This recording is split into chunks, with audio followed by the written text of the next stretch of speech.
तुझ्या आवडीचं कोण, आई का बाबा? आई. हु इज युअर फेवरेट, मॉम या डॅड? मम्मी. आई.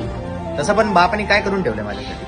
मम्मी पप्पांची नाही पटत आपलं. दैव होता तू, देव होता तू, खेळण्यातला माझा खेळ होता तू.